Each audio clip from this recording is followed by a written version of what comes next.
Welcome back to the channel over here. Today we're at the Georgian Building Entablatures.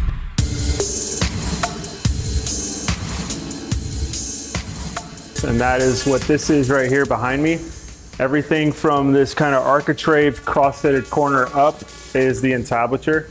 So I'm going to show you guys all about it, and we're going to put one together here, and you're going to realize these are super simple, but look at the impact it makes, especially on a house that is a Georgian like this, the stature of this home. It's next level and super simple, if I may say again. So let's get into building the entablature. So I'll begin this build by assembling essentially like a little frame, like a box that all my moldings will wrap around. I'm doing this all out of plywood. None of this will be seen, and all my moldings are going to be in just solid poplar.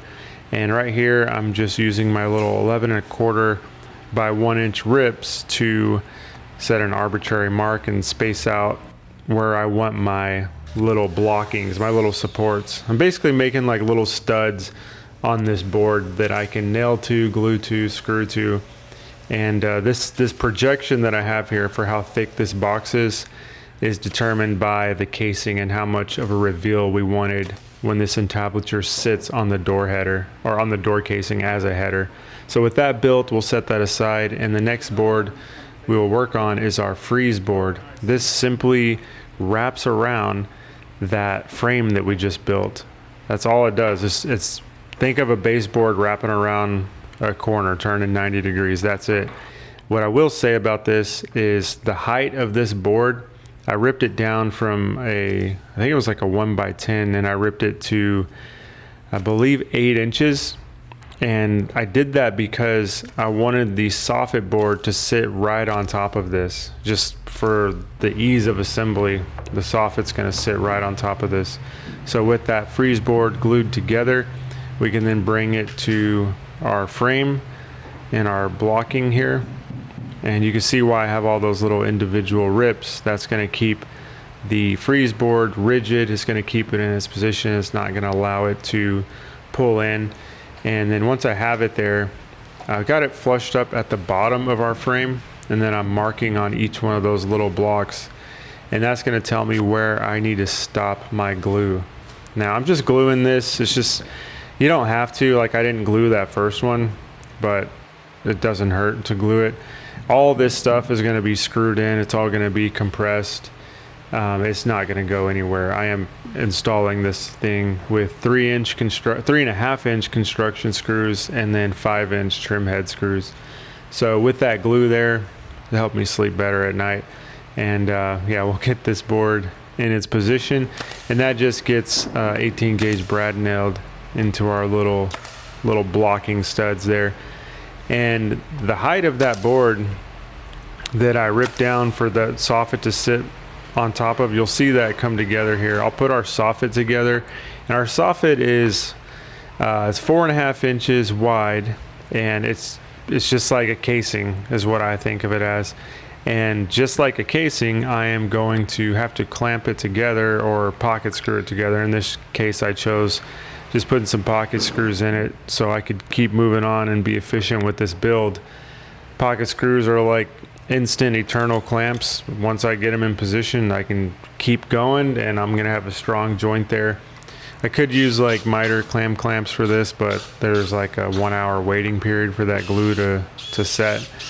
So no reason to do that when I got the pocket hole machine right there on site.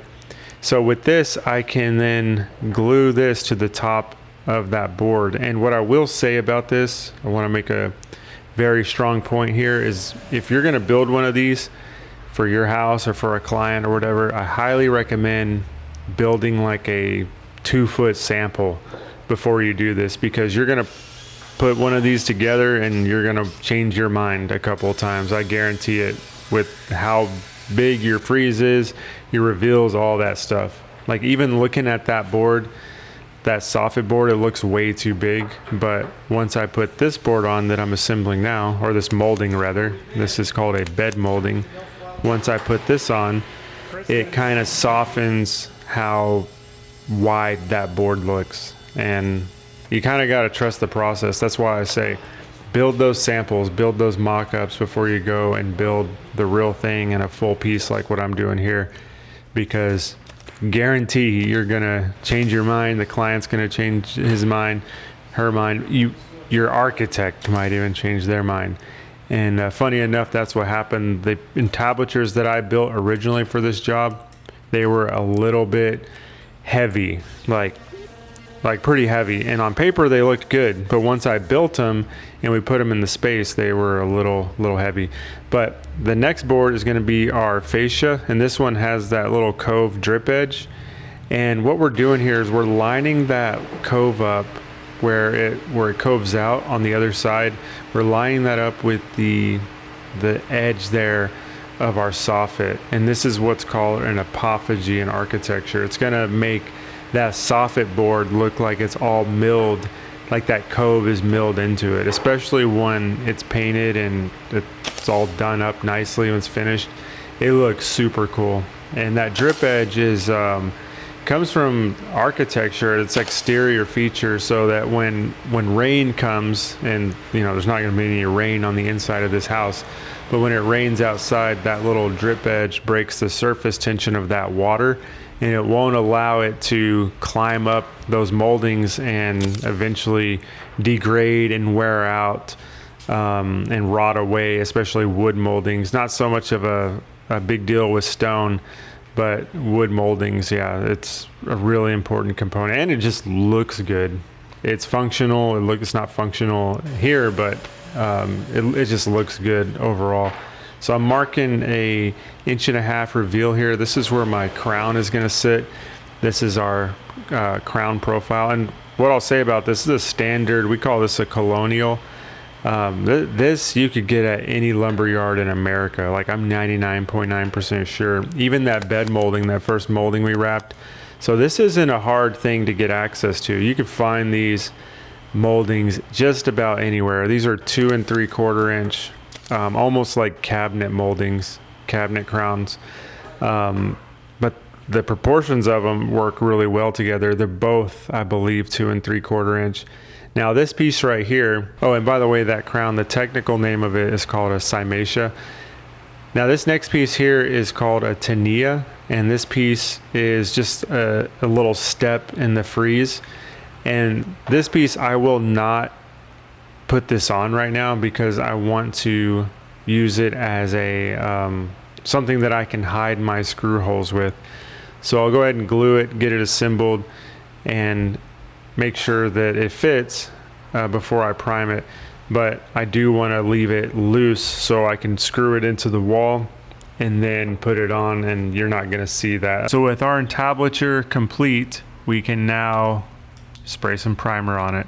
And you may be asking yourself, why do you prime all of your stuff? Like, why do you rattle can it just so it looks finished? Well, I don't actually. I really don't do that unless it's for a video like this, because once you see this primer go on, you're gonna see how all these moldings pop, how all the different profiles communicate with one another. When you eliminate that wood grain, even though it's poplar, it's a very faint wood grain, even that, like, look at the way this pops and comes to life when it has just even the white primer on it. And the good news here is that the painter that's following us on this job is like top notch. Like, they're already trailing behind us and they're finishing some of the rooms that we're done with, and it is next level, super smooth, they're sanding everything, they're bond doing stuff, like they're making us look really good, and that is the best thing you could ask for as a finished carpenter, as a good painter. I mean, look at that in the sunlight. I got this nice shot where all the profiles are kind of gently flowing their shadow lines off one another. See that apophagy there, that little drip edge, how it looks like one piece. That is just super, super cool, next level. But like I said, completely simple, nothing to it. This is a complete entablature, with the only exception being our shelf top, and there's my loose tinea piece there. I'll let you guys see this going up with the whole assembly. And get a perspective for how it sits on top of this cross-setted corner here and the whole entire opening. So I should have 2 inches on each side. After my entablature goes up, this straight line right here needs to follow down and fall in line with this. This cross-setted corner right here is almost acting as like a capital on a column. So imagine your capital, this is your column, then your entablature is up here. That is usually in line with the column right there. So I like where that is, and I can screw this in from the top.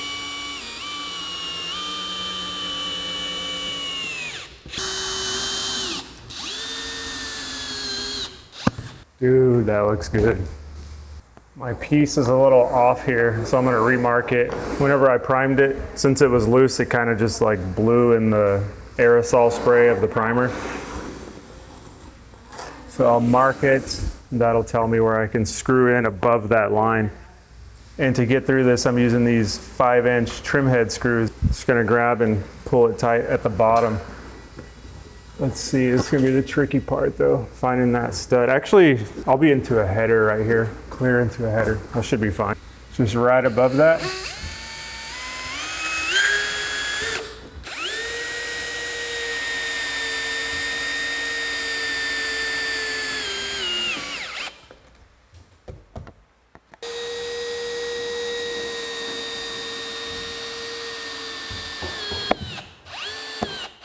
I'll use that same spacer block to set the height of this. It's gonna be awesome to see those screws go away. So cool. So I could start here in the middle, work my way out.